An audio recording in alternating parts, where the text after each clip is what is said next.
All right. Welcome to this year's From Bin to Bank, Harvest and Market Insights from the Experts. My name is Christina, and I'll be your host for today. If you have questions for our analysts, please submit them through the Q&A tab, again, to the right side of your screen. And we'll do our best to answer as many questions as possible during our Q&A session. And then any questions that we didn't get to, along with the ones that we did, we'll be answering in our upcoming podcasts over the next few weeks and on social media as well. So be sure to follow us so that you can stay up to date. Before we dive in today's discussion, I want to introduce our speakers. So we have Mark Lepp, founder and CEO of GrainFox, who will provide opening remarks. We have Neil Townsend, Chief Market Analyst at GrainFox. We have Dan Bassey, founder and president of Ag Resource Company. So just before we begin, I would like to acknowledge that we're gathered on Treaty 1 territory and that Manitoba is located on the Treaty Territories and ancestral lands of the original territories of the Anishinaabe, Cree, Oji-Cree, Dakota, Lakota, Dene peoples, and the homeland of the Red River Métis. We acknowledge Northern Manitoba includes lands that were and are the ancestral lands of the Inuit. We respect the spirit and intent of treaties and treaty making, and proudly acknowledge our role in the many relationships that make up our home and commit to a spirit of reconciliation for the future. With that being said, let's get started. So over to you, Mark. Thank you, Christina. Good morning and welcome everyone to Bin to the Bank. Thank you for joining us today during this really fast-moving, high volatility market year. With GrainFox, we've always been focused on helping producers and agribusinesses make confident, informed grain marketing decisions that affect their businesses. In recent years, markets have certainly become more complex. And by that, I mean more data, less time, and growing pressure to make the right call. So in this environment, we've asked ourselves here at GrainFox, how do we scale expert level market insights so it's available 24/7 to our customers and to every single user? And really that question really launched our AI journey, which we started a few years ago. And today it's led us to Sanoa, which is GrainFox's AI-powered grain marketing assistant. So Sanoa is built specifically for agriculture. It's fine-tuned with over 20 years of GrainFox proprietary data and thousands of grain-specific data streams and sources.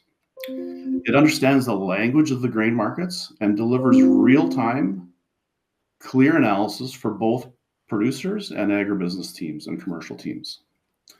Our goal is pretty simple. It's to simplify the complexity of the grain markets, to speed up decision-making, and to give every user expert-level advice and support on demand.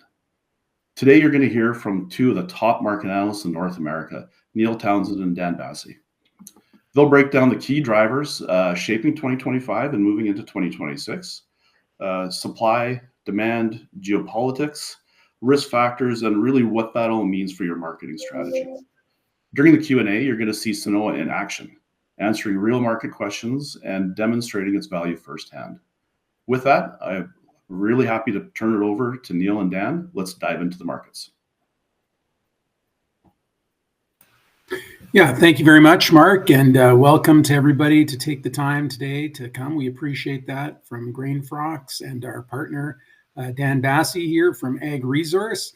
Dan, it's good to see you. So we're going to do something today called Variable Countdown. We only got 30 minutes to do it. We're going to go in reverse order from 10 to 1. We're going to cover a lot of ground. So without any further ado, I will start it off. And the first variable will be sort of for some of the more, they're important crops, but maybe somewhat more minor for some people. But overall in the world, barley, oats, and durum. So my question is there a breakout candidate amongst them? First, I'll talk about the ones that I don't see as much excitement about. Barley is an interesting one where worldwide, it is kind of in an interesting place right now. There does seem to be a little bit of a shortage of barley, and there seems to be a bit more energy in the offshore market. Unfortunately, Canada is, not a typical participant in that, especially in the feed barley department. And we expect, our barley participation offshore to be relatively standard. For durum, I think as well, we're in a situation where the durum market, Canada grew a fairly large crop. We also grew what we'd say is a representative crop, meaning that we have, from 1 quad down to 5 quad, which makes it actually easier to transact, but it makes it maybe a little bit less exciting. Better crop in the European Union, slightly better crop in North Africa. So, it could change a bit when we see the North African conditions, but, we'll get there then. So probably the candidate for the biggest breakout would be oats, just because of the U.S. market. Obviously, we got a bit of headwinds with, the trade relationship between Canada and the U.S. We'll see how that unfolds over the year. But oats has relatively tight supply and demand dynamics. And also it's going to benefit somewhat from the fact that the U.S. corn situation, it's certainly not loose, and Dan will get into that, but we do see a very strong U.S. export corn program, and that could help. So maybe later in the year, there could be a little bit of a surprise uptick in oat demand, and, as they prepare for next year for cover crop, whatever. And so, if I had to pick one of the three in terms of having a bit of an upside from here that might surprise, it would be oats. Dan, what's number 9 on the list? Number 9, Neil, is the Black Sea situation, war, export potential, and production outlook. And so if we look at the Black Sea and talk a little bit about the war, man, it's been worsening, right? They've been taking targets now at infrastructure. A Polish bridge was blown up on Monday. These are concerns that are raising us back to time frames that we go back to 2021. So the wheat market in Chicago has had a little bit of lift to the upside relative to that. But again, when I look at the Black Sea, we're still oversupplied, Neil. We've got, a Russian wheat crop that's somewhere between 86 and 88 million metric tons this year. I think next year, with plantings as it is, we're looking at 89 to 90. Ukraine may have some issues relative to transportation and electrical availability, but standing back from it all, the world has enough wheat, and the Black Sea will continue to export, assuming that we don't have attacks on some of the infrastructure, Novolinsk or maybe Odessa, something like that, which would throw us a curveball in terms of what we're seeing. Not impossible. As I said, things are going on. Today, Zelensky is heading to, of course, Turkey. He's going to be trying to get the peace effort tried again. Trump tried to do the same thing, but little to avail on that. But if I had to stand back from it all, unfortunately, the Russians and Ukrainians have enough supply that the world wheat market will be roughly in a flat price trend we see, at least for the months to come. Yeah, and turning to variable number 8, I mean, it's exactly what you're saying. And the supply situation is relatively lengthy, and that's what's happening with India. And particularly, I'm talking about pulses here for Western Canada. And basically, India has sufficient supply right now. In fact, India, when we go back to Ukraine and Russia, during the first few years of the war, it looked like India had sort of a shortage of wheat and would become a major wheat importer. And that's something that never materialized. It was like a shoe that never dropped. And that was very frustrating for the wheat market. And in fact, now that India's grown a better crop for wheat, it's really stabilized their food security and, has hurt their need to import. And we always have to remember with India, they're balancing two kind of diametrically opposed things. One is income security and the other is food security. A lot of the people who need food security are also the people who are farming, so they also need income security. So I don't envy the Indian policymakers when they try to sort out what agricultural policy is going to be. And in the simplest form, it would just be like, are there actual tangible shortages that are increasing the prices for staple goods in India? And right now, that's not the case. So when that's not the case, you're going to see a stickier kind of import policy, and it's going to be harder to negotiate. There's going to be more rules and regulations that come down from the Indian bureaucracy, because what they're trying to do is they're trying to maintain farm income. And I always mention this to people in Western Canada. It's very important to remember, like India, China, other countries, like they don't make their agricultural policy with, a consideration about Canada. Now, in one way, that's somewhat faulty, because if they want a stable and dependable supplier, if they're not considering, farm incomes in Canada, you could end up over time eroding a stable and dependable supplier. But, ultimately, India, 1.4 billion people, they're not going to be too concerned about 6 or 7 million people in Western Canada, of whom only a couple 100,000 at most are involved in the farm operation. So right now, we don't see any dynamic in India in the near future that's going to create an upswing in our updraft or provide a major tailwind for pulse prices. That being said, one thing about India is it's a 365-day-a-year farming enterprise, an agricultural enterprise. So, a weather pattern could develop that causes some, concerns or some actual damage. And 6 months from now, the situation could be different. And food security could be in ascendancy, and income security could be temporarily put on the back burner. Dan, what's number 7 on the variable countdown list? Well, number 7, Neil, is what I call the behemoth in world agriculture today. It's South American weather, right? So Brazil and Argentina, Paraguay and Uruguay combined to produce about 425 million metric tons of corn and soybeans each year. Weather becomes very important. In fact, the December timeframe is when the Argentinian corn crop will pollinate. Brazilian soybeans start to bloom. Today, everything looks relatively good. In fact, God has been very kind to farmers throughout Latin America, and we are looking at a very good start. But again, we've only got about 70% of the Brazilian soybean crop planted. We're now moving into Argentina planting their second corn and their first soybean crop. We'll see how this all goes, but at least for the next 2 to 3 weeks, things look good. If I can make it through the month of December and January, let's say a week into January, Neil, I think I can have a 180 million ton bean crop down in Brazil. So when they think about the size and substance of the world market and what will be happening, the weather for the next 6 weeks will be very important in Latin America, and we'll follow it carefully. But that's something that, again, today looks good, but tomorrow could change. And that's something we always got to keep on our radar. Just one quick question for you, Dan. Is there still an expansion in acreage in Brazil? Are they still, next year, will they plant more acres of soybeans than they plant, or more crops than they planted this year? Or is it sort of stabilized?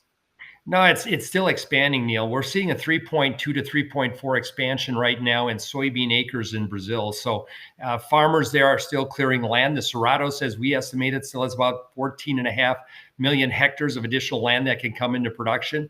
The real problem, as I think back on all this, is we need a new demand driver like China to take more of it. But China this year will probably import somewhere between 72 and 75% of their needs from Brazil. So this is very important in terms of their crop. And I don't know what's going to change a Brazilian farmer to slow down on its plantings, but with the real still a little weak, it's not going to be anything but nature, or Mother Nature, I guess, that would have some kind of glimpse on that. Okay, thank you. All right. Moving on to number 6, and this could have been number 1, I suppose. It is a very large issue, but it goes to show you how many important variables there are that this one comes in only at number 6, and that's macroeconomics. I think we've been very, I guess the key word would be uncertain. And there's been a lot of uncertainty in the broader markets, policy issues. We have been burning, we came out of the pandemic, the economy sort of started to burn hot. We had inflation. I mean, a lot of people probably in this, listening today or watching today, I mean, we haven't had a lot of inflation in Canada and the United States over the previous 30 years, since really the early 1980s, right? But since the pandemic, inflation has been a cornerstone issue and a very big issue.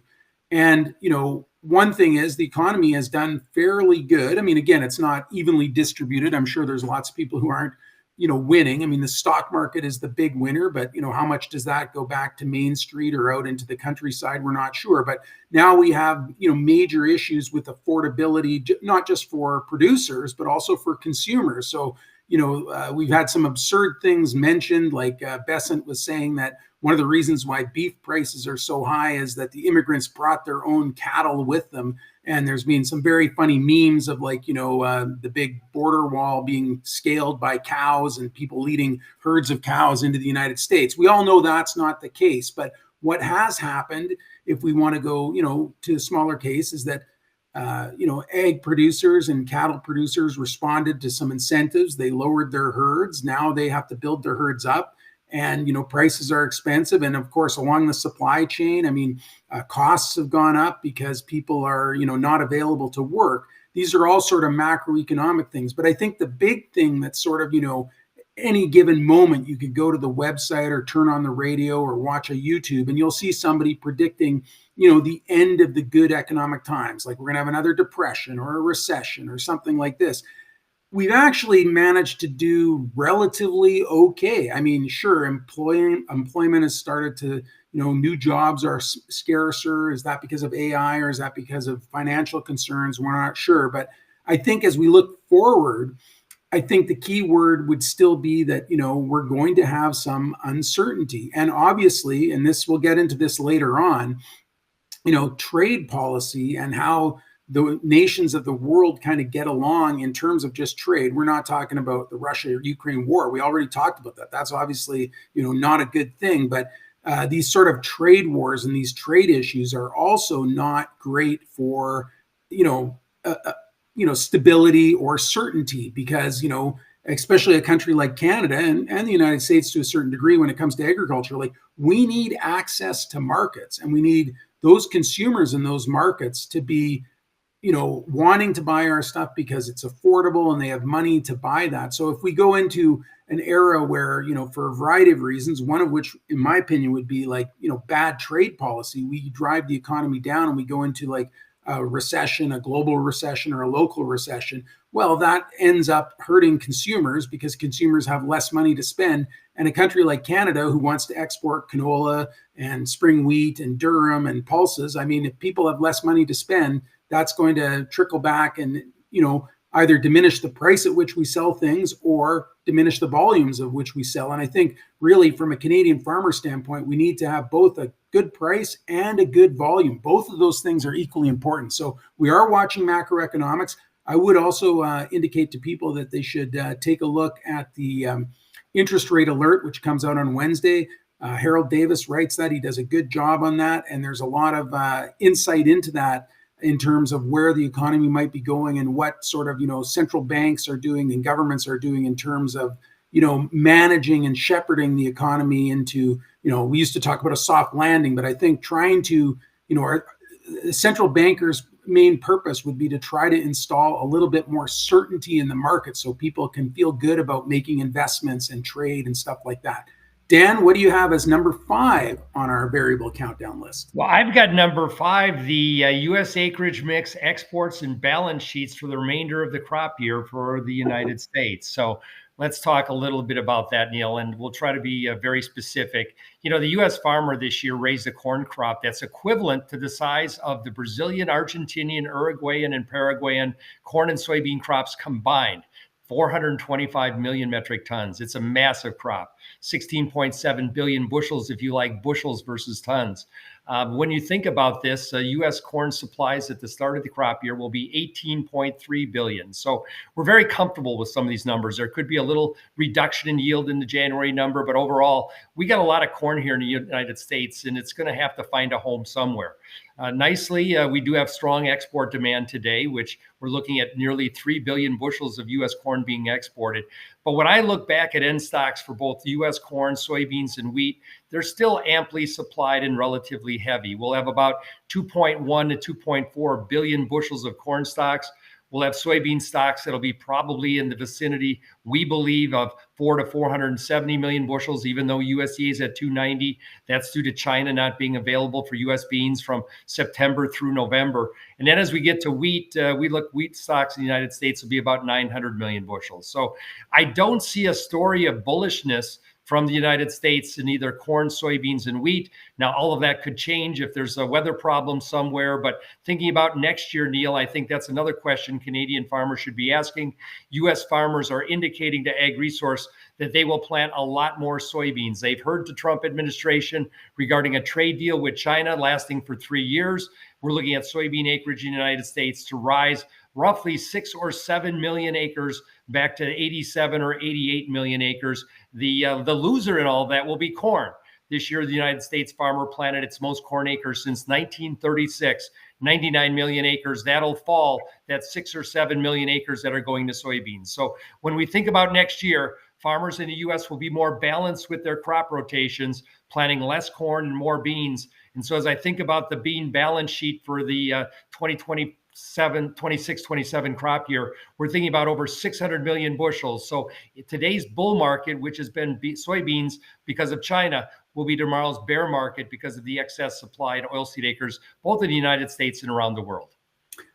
Just two quick follow-up questions. Is the shift from corn to soybeans related to input costs at all, or is it mostly just the preview of what they think trade policy will look like in the next crop year? Neil, it's really both of them. Input costs, the price of phosphate, which is related to China. China controls 40% of the world phosphate market, and their exports are down.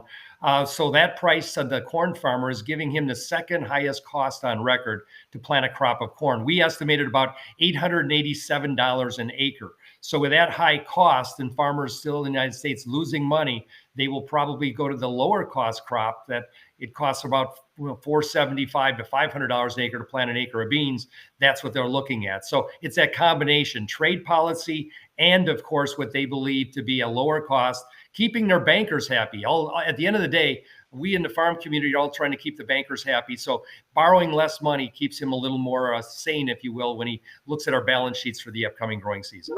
And then just the second question would be regarding the potential for sustainability of corn exports. Like this year, they're going to do an amazing job of exporting corn, and that's not based on any incremental corn import demand from China. It's coming from all sorts of other places. Is it possible that will that drop off next year, or do you think it can be sustained because it's sort of like death by a thousand cuts? Like it's a lot of different markets picking up corn.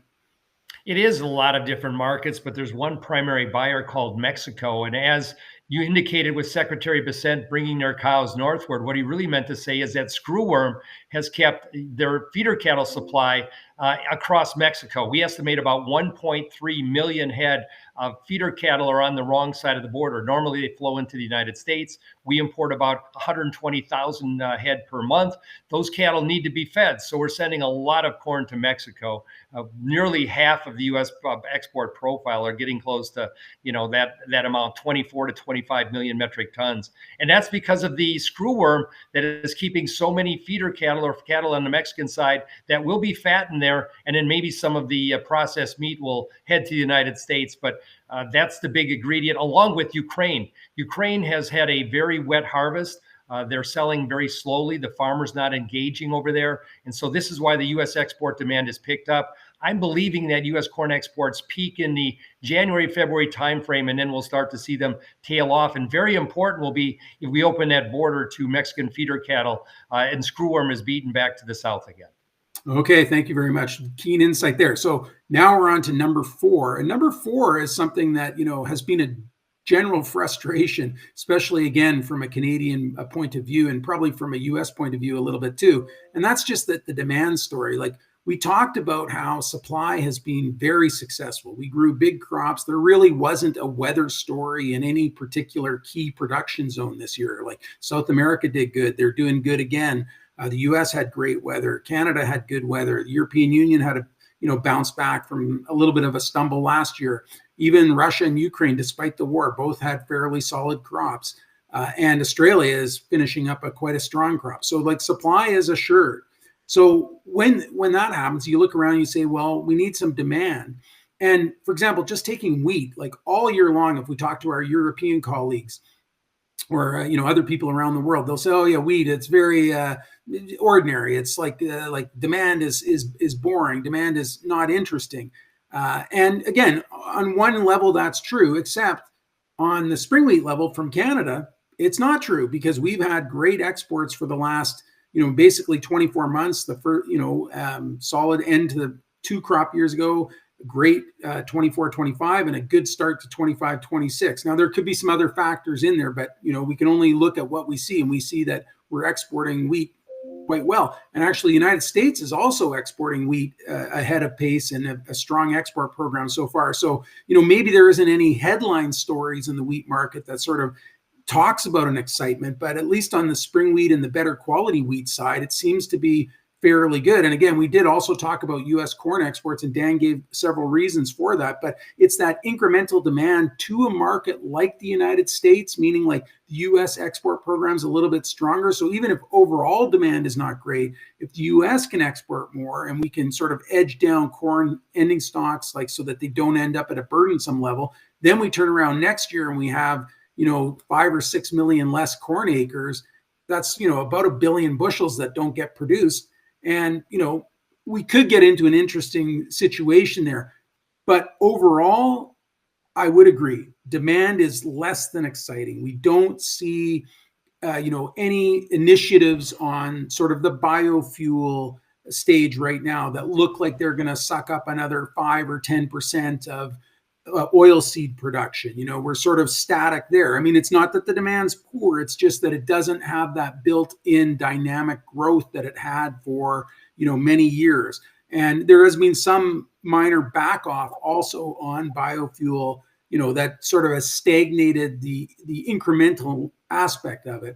Likewise with corn-based ethanol, there's no mandate to go further than it's going. There's some smattering around the world, but it's not enough to kind of create an urge like the ethanol era had where, this is coming, like this is mandated, like it's going to be increasing by 400 or 500 million bushels a year for the next 10 years.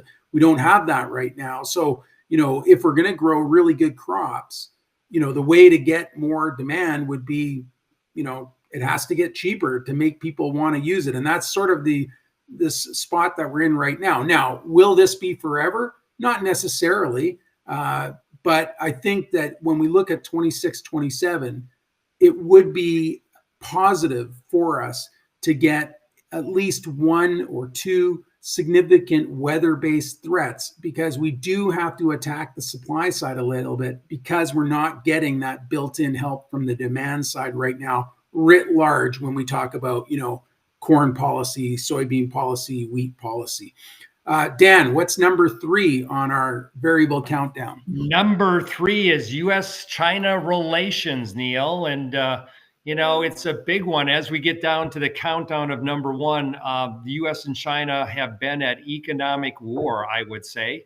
Although it's not a military conflict, we sure have been battling over computer chips and the future of AI and, the rights to Taiwan. And so Trump and Xi had a little makeup party about 2 weeks ago in the APEC meeting in South Korea. But I think in the background, the Chinese and the United States are still struggling. In fact, on that soybean or trade deal, they're still negotiating, showing you that, that deal, even though carved out a month ago, is still not down on paper. So I would imagine that this duopoly of power centers is developing, and that's Beijing and Washington. China's flexing its economic muscle and wants to be the AI leader of the world, and we'll see how this all plays out. But I do think there's a fragmentation of the world, if you will, economically speaking, between Beijing and Washington. BRIC countries like Brazil and Russia will align with China. This kind of all pulls things in different directions, Neil. But a world ag trade will be realigning, I'm fearing, in the next 5 years. We're seeing some of that already, but how long and how deep is the question, and we'll watch it very carefully. But number 3 is a good one, because I do believe this is the future we're now in, and the capital, or let's say the center of the capitalistic and economic world being Washington, is no longer just one location. It's been split in 2. Number 2, Neil, is China and Canadian relations. So I'm going to take you from my perspective and perch sitting in the U.S., and I want to hear a little bit about what you think about Canada and China. Yeah, I mean, again, this is probably a little bit like, if we're talking about the world, obviously we put number 3 above number 2, but from a Western Canadian point of view, sure, that's all well and good that the U.S. has some problems with China, but we also have some problems with China. And so right now, it's prohibitive for us to push canola into China. So there's a couple questions that go on here. One is like, what is actually being done? Are we, taking the steps necessary to resolve the issue? I've always said one of the big issues between China and Canada, and this is my feeling, it's my opinion. Do I have, empirical proof that this is the case? Not really, but I just think that it's hard for Canada and China to negotiate, because China doesn't have the level of respect for Canada that I think is necessary, right? Like, they see us as a small country, as a bit of a nuisance. And so, they get upset when we do things. So, back in the day, and rightfully so, they had an argument for this. When there was too much dockage in the canola, they were upset about that. When we detained the CFO from Huawei, they got upset about that.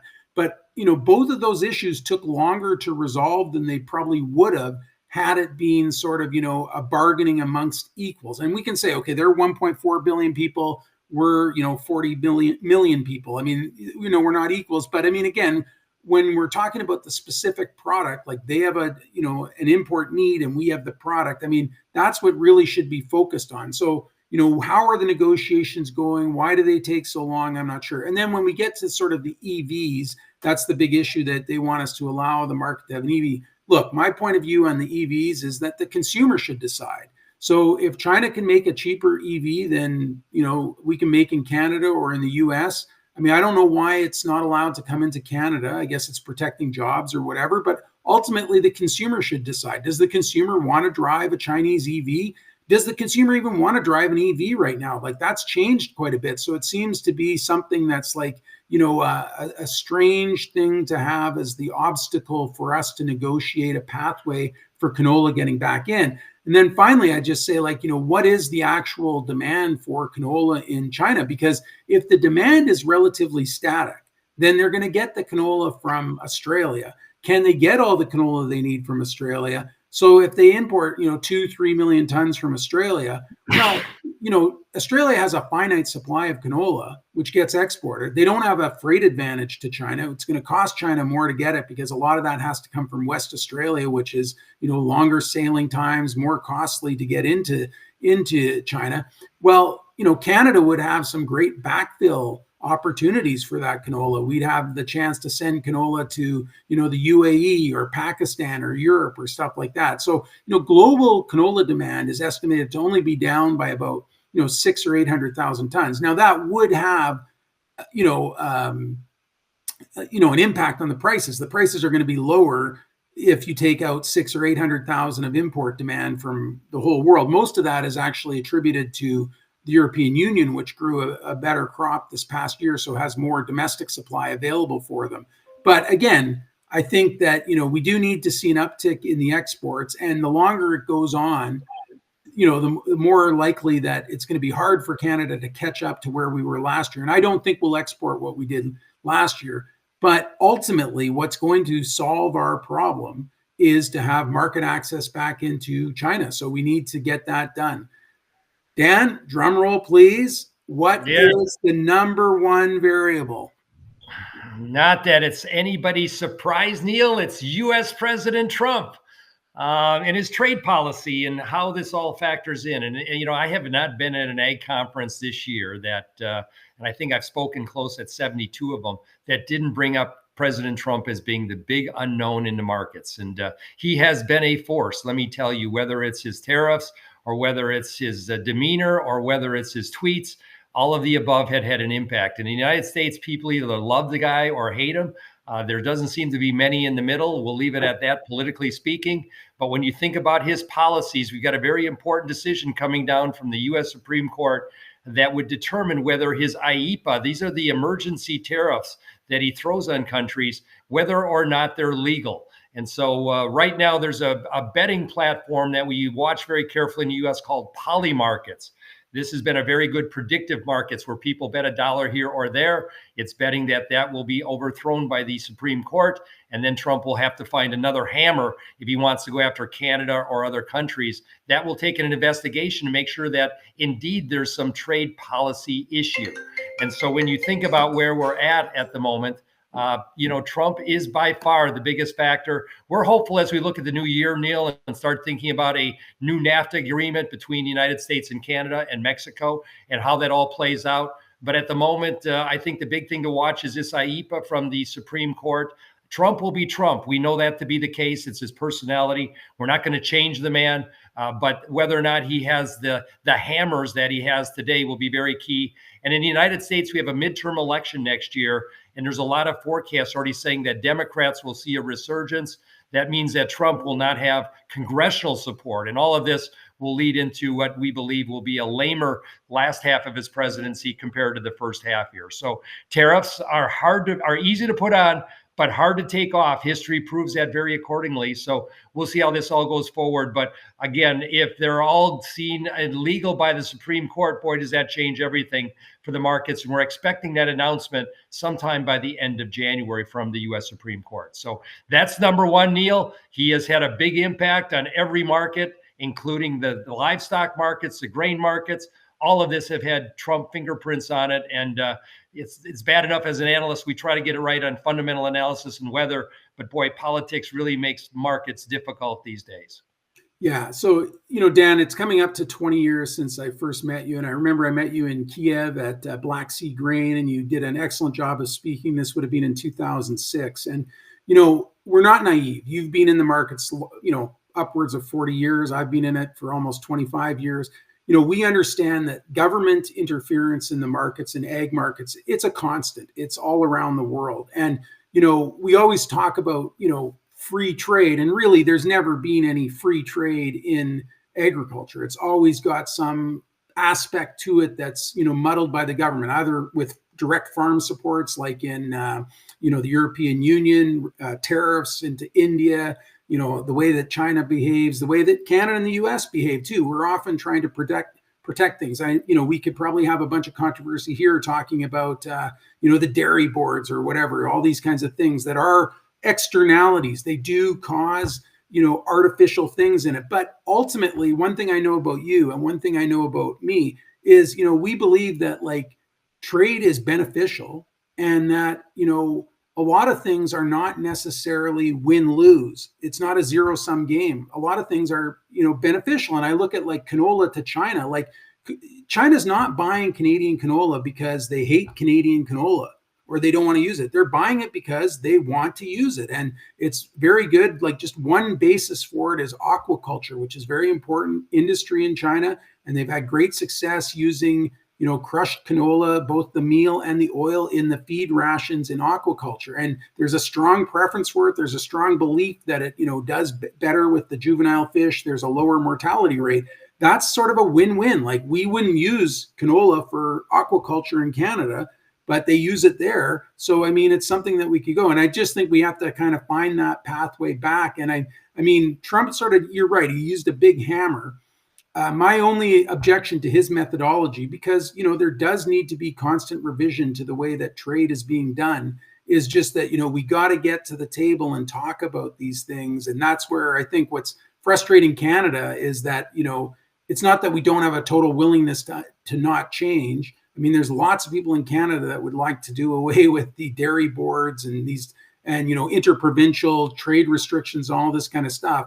It's just that we have to get to a pathway where we can talk about these things. So anyways, we're going to move on now to the Q&A. Let me add one thing, because I think this is a way to end the holidays or think about the holiday season ahead. The one thing we know about tariffs is that it impacts 3 billion people that are impoverished around the world that do less than $3 a day. So when you think about tariffs, they're bad for the impoverished. And we've seen that over the last 40 years. So if we want to take down tariffs and get to free trade, that really helps out the people that need to be helped out. We'll leave it with that heading into holidays, but that's what I worry about.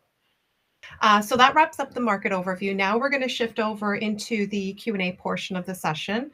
But before we open it up to the audience questions, we're going to start with something a little bit different this year. So as Mark mentioned earlier, we've been developing a new question and answer AI grain market analyst called Sanoa.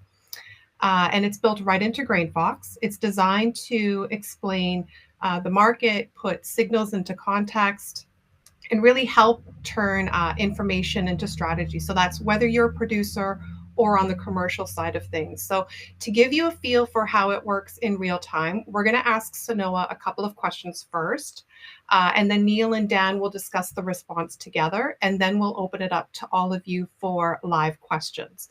So let's start with our first Sanoa question here.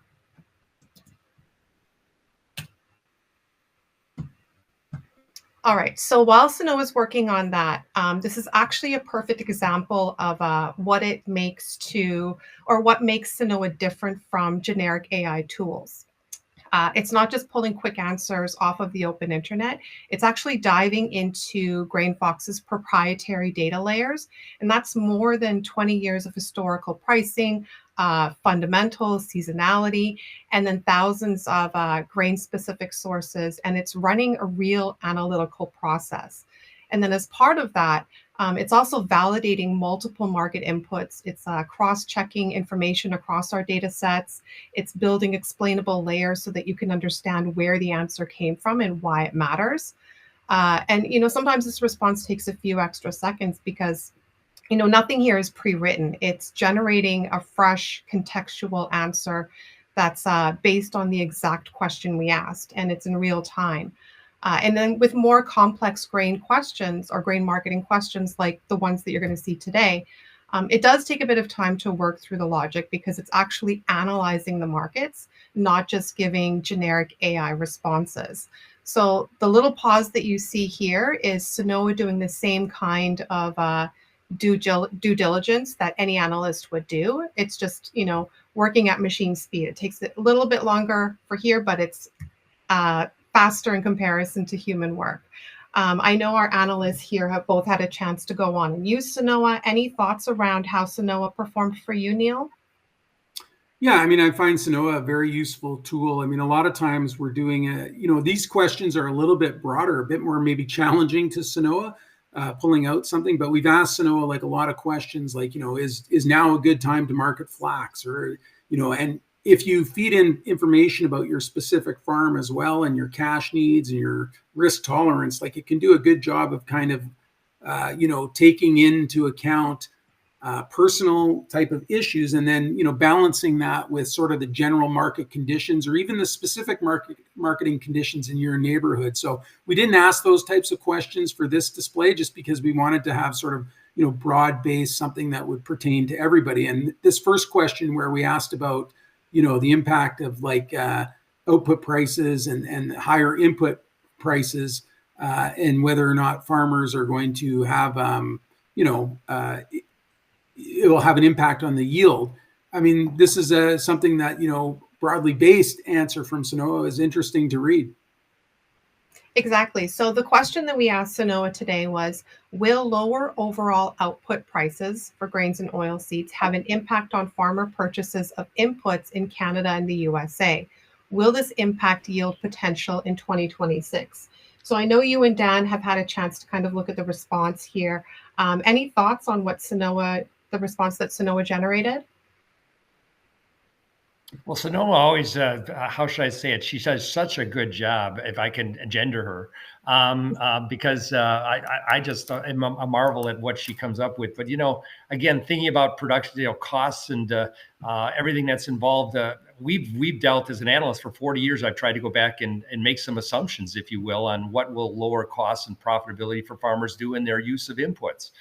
We do see some farmers using lower inputs, but in a general standpoint, it still comes down to Mother Nature. And I think as I look through Sonoma's answers here, she's really capsulized it very, very well. So I find it highly useful. And again, something that would take me a fair amount of time to work into the same solution, but she did it in a matter of minutes, which I find remarkable. Yeah, and just like the identification of so many variables. I mean, like some, maybe if you just read it like straight out, you'll say, okay, that might be a little bit overemphasized or underemphasized, but broadly speaking, it identified a lot of the variables. And this is where like the human analyst asked the same question.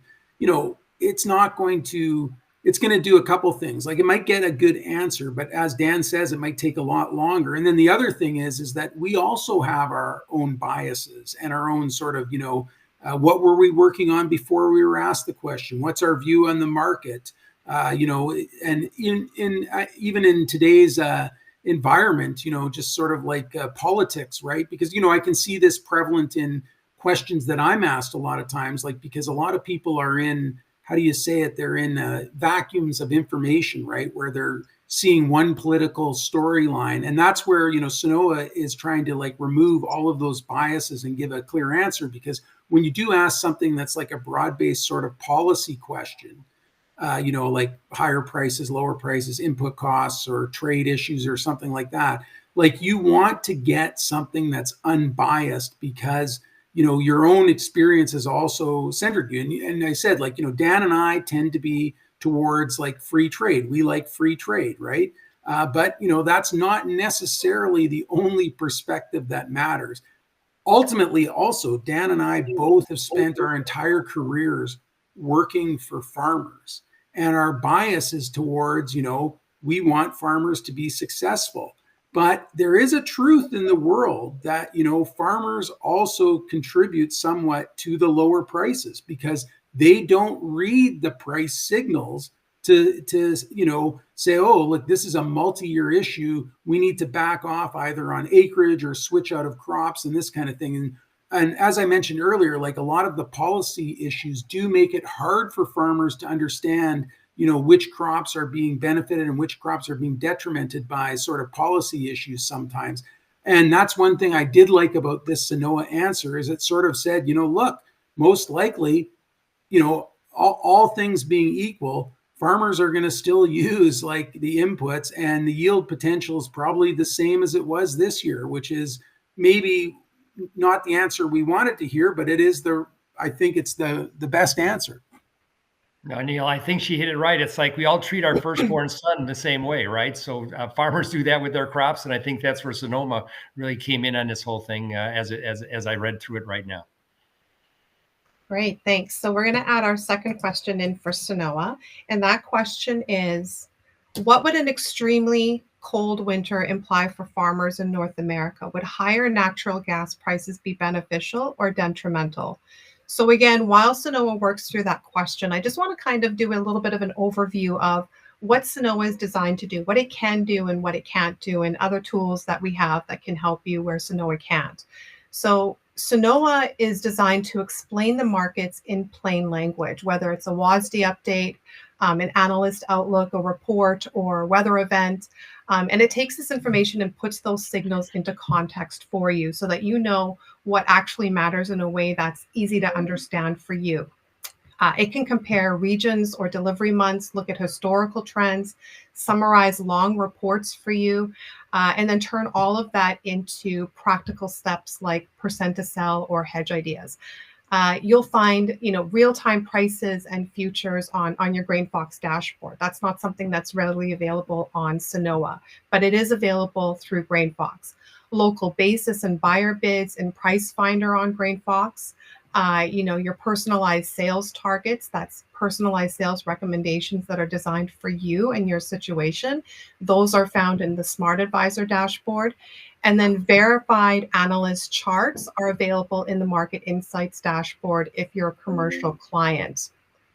And then just a tip for anyone using Sanoa. Right now, we're kind of being very general when we're asking these questions, but Sanoa is role specific. So the more detail you give it, your crop, your role, your region, what decision you're trying to make, all of that helps Sanoa really align the response to your specific needs. So think about that next time you're asking Sanoa a question or when you're using it. Think of the who, what, where, when, why, right? Why does this matter? Who am I? What am I growing? Where am I from? What do I want to do? And then Sanoa will be able to tailor that answer to you. Neil, I know you've used this for yourself as well and have asked some role specific questions. What are your thoughts on that? Well, I find it very useful because, generally speaking, when I'm doing sort of, actionable advice, like I'm giving strategy, it's hard for me to think of a farm in a certain place and say, okay, because you can't have like one strategy doesn't fit everybody. So occasionally when I'm making a decision, like, we're thinking of selling some corn or something like that. We do have clients in Eastern Canada and we have clients in Western Canada. And we're trying to say between myself and the person who handles Eastern Canada a little bit more specifically, we're like, is it a good time for both of us to sell corn now? And so we feed in a bit of information to Sanoa, call it a representative farm, but we try to make it as real as possible. And then just say, what is the strategy? If we were to sell 20% more corn, should we be adding to that or taking it away? And it's very interesting and insightful to see the answers that it gets when you make it a specific question. Now, of course, I don't want to get myself into a spot where it's like completely inertia, where I get so much information that I can't make a decision. But it does help, to just see how call it like the real world, as opposed to just, me being here and kind of looking at all of the information that I look at, which involves sort of like an amalgamation of a bunch of our farm clients, but not any specific one, and just see what the impact would be on somebody who maybe has a lower risk tolerance than we have. Because I always say that, FarmLink or GrainFox, the strategy has sort of a medium high risk tolerance. So, but a lot of our clients maybe have a lesser risk tolerance, and that's where they can kind of use Sanoa to kind of, just finesse and make it sort of more specific to them. Exactly. So we have the response here from Sanoa. And I know that you guys had a chance to review this earlier when we were going through this together, and we asked Sanoa the same question. It hasn't changed much from this morning since we asked, but what are your thoughts on the response that Sanoa provided as far as, the impact of an extremely cold winter in North America? Well, if we had a very cold winter, I think Sonoma hit it. One of the things that would be impacted would be wheat or any crops that were winter, if you will. If you get the winter kill, that's going to obviously have an impact. What Sonoma doesn't know, or I don't know, or anybody knows today, is will there be a lot of snow cover, right? So those are things that do change, and you all have to watch those kind of things. But I think generalities, it's got it right. It's got us focused in the right way in terms of winter kill, trying to understand natural gas usage and whether that will play into fertilizer prices. All of these things are the right ideas, and then we just need to refine them a little more, because no one knows whether there's going to be snow cover across the prairies, we would imagine, or let's say Kansas, Oklahoma, or Nebraska. And then in terms of natural gas, in my career, I've always tried to look at the natural gas price and correlate it with nitrogen. That's what nitrogen is made out of mostly, is natural gas, but the two don't correlate very well. So just some different things that everyone needs to think about utilizing a very important and powerful tool like Sonoma. Neil, any thoughts on this Sanoa's response as far as the cold winter in North America? Yeah, I was quite interested. Again, sometimes it seems obvious that I might have missed this, but when it's sort of mentioned that, a cold winter could actually have some impact on foreign exchange and the rationale that it gave on that, that's kind of insightful, because, we may have missed that. And, foreign exchange from a Canadian farmer's perspective is a very, very important variable. So you don't think of we're having an aggressively cold North American winter, and you don't think of that as something that could impact foreign exchange. But if it did have an impact on foreign exchange, really that impacts everything at the farm gate, both costs and our sales values, right? Great. So we only have a few minutes left. I know we went a little bit longer than expected on the market update, but there is a lot to cover in that area. So I want to pass it over to the two of you to do a question and answer. I want to ensure our audience that any questions that we don't get to today will be answered in our podcasts and on social media and in some of our upcoming reports later on. So if you're not already on GrainFox, I do encourage you to sign up and start your free trial so that you can stay up to date and get answers to the questions that we didn't get to today. And with that being said, I'll pass it over to you and Dan.